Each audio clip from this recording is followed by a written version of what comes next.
good afternoon and welcome. Thanks for coming to this forum. We have some competition and probably will be joined by some folks in progress. I'm going to ask Judy in the back row to circulate the contact sheets on the clipboard so we can keep in touch with everybody here. And I also want to recommend, and to some extent I base some of the statistics and facts in my talk on this book. It's called The Black Book of Canadian Foreign Policy, and it deals with Canadian corporations and state intervention around the world, from the Caribbean to Asia, Africa, Latin America. It's well worth getting, and they're on sale here. It's a brand new researched book by Eve Engler, who's involved in the Canada-Haiti Action Network. Now, if, sisters and brothers, if imperialism was just a policy, it would be easy to make the case that the Canadian state fits the bill as imperialist. We've got Afghanistan, the Persian Gulf, Haiti, the former Yugoslavia, the G8, Palestine, the coup in Honduras. All of these provide pretty solid pegs on which to hang such an indictment. But because imperialism is a system, a stage of capitalist development itself, it requires a deeper analysis to determine the character of the Canadian ruling elite and their state. Modern imperialism is characterized by the export of capital and the predominance of monopoly finance capital. Being the junior partner of the imperial behemoth to our immediate south doesn't alter Canada's status as an imperialist, nor does it change the political tasks that flow from that fact. Now, what about the export of capital? Well, Canadian foreign direct investment, that is capital export, has reached sizable proportions. By the year 2006, it was over $400 billion a year, about 2.5 times higher than a decade earlier. Canada ranks among the largest foreign investors in the world in terms of proportion of GDP that is devoted to foreign direct investment. One measure of Canada's place in the hierarchy of imperialist countries is the number of Canadian companies in the Fortune 500 compilation of the biggest global corporations. In 2006, there were 13 Canadian giants on the list, which ranks Canada 9th overall among 200 countries in the world. 9th overall. The US, of course, ranks first with 170, although that is changing as we speak. Ranks followed by Japan with 70, France at 38, Germany 35, Britain 28. And again, this is 2006 accounting. Now, the biggest Canadian corporations include Agnico Eagle Mines, Magna, Onyx, George Weston Limited, Imperial Oil, Royal Bank, BCE, Sun Life, CIBC, Loblaw, TransCanada Pipelines, Alcan, Bombardier, Bank of Nova Scotia, TD Bank, and Manulife Financial Corporation, just in case you thought there was no Canadian bourgeoisie. The Canadian capital is highly concentrated, especially amongst its big 5 banks, and they're all global giants. They fared better, actually, in fall 2008 in the crash than did their US counterparts, which is why 2 of the Canadian banks are now on the top 10 list. They bumped some Americans out of place.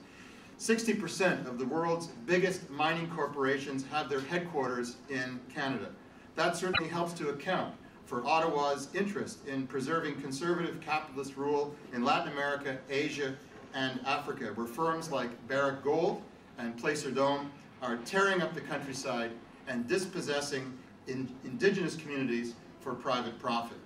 It helps to explain Ottawa's work on behalf of Canadian manufacturers, contracting out work to sweatshops in Asia, Central America, and the West Indies. Montreal-based Gildan Activewear, which, by the way, is the largest blank t-shirt manufacturer in the world, employs thousands of workers at starvation wages in Honduras and Haiti. No wonder Canada refuses to call for the unconditional return to office of ousted President Manuel Zelaya in Honduras and Haiti's ousted President Jean-Bertrand Aristide. Now, Aristide, as was mentioned, was kidnapped by US Marines in 2004 while Canadian troops seized and secured the airfield at Port-au-Prince. Both Zelaya and Aristide threatened to raise the minimum wage above a miserable $6 a day in the case of Honduras, and I think above $2 or $3 a day in terms of Haiti, even less. But what about the supposed civilizing role of the Canadian state, which is renowned for peacekeeping and its duty to protect doctrine? Well, these ideas form the basis of a powerful myth that shapes the way many Canadians see themselves and the way many see us. Like all myths, it has very little basis in reality.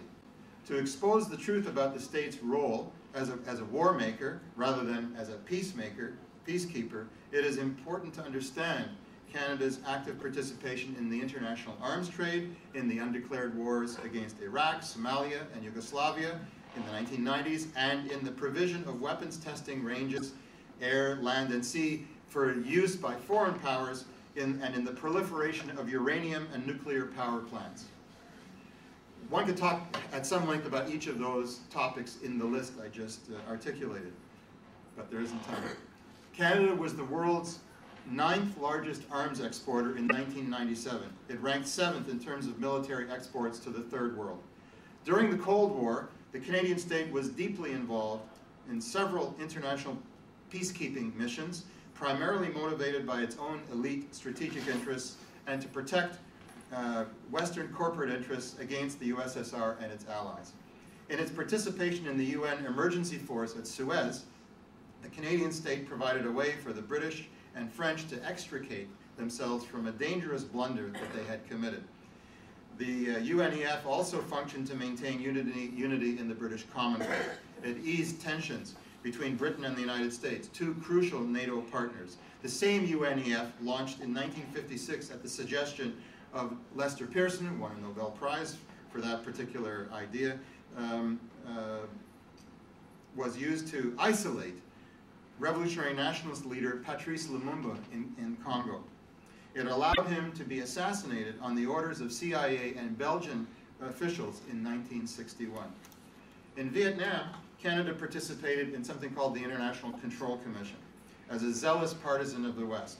Through its rulings on the ICC, Canada aided American efforts to smuggle arms into South Vietnam. In addition, Canadian diplomats working for the ICC acted as messengers between Washington and Hanoi and provided intelligence on North Vietnam to the Americans. Canadian participation on the second ICC in 1973 served to facilitate the American withdrawal. In Cyprus in 1964, tensions between ethnic Greeks and Turks threatened war between Greece and Turkey. Both were NATO allies, and Cyprus constituted a strategic area for NATO. The Canadian-led peacekeeping mission froze an unjust division of the island of Cyprus, and it helped prevent a costly split in the NATO alliance, which after all was the overriding consideration. Canadians in blue helmets also patrolled the Golan Heights, freezing the Israeli land grab from Syria after the 1967 war. That brings us to the military intervention and occupation of Afghanistan. Massive protests in 2003 across Canada against the US-led intervention in Iraq forced the Liberal Chrétien government to shift gears. Canadian warships continued to patrol the Persian Gulf for Washington, but Ottawa sent ground troops into Afghanistan instead. This wasn't peacekeeping or peacemaking. It was and is the function of a division of labor between the imperial capitals to make the Middle East and Asia secure for ongoing Western exploitation of energy resources. The way was prepared by Jean Chrétien himself, a little boy from Shawinigan, on behalf of the Calgary oil patch. In 2002, an agreement was signed in Ashgabat, capital of Turkmenistan, for the construction of a gas pipeline from that Central Asian republic through Afghanistan to Pakistan.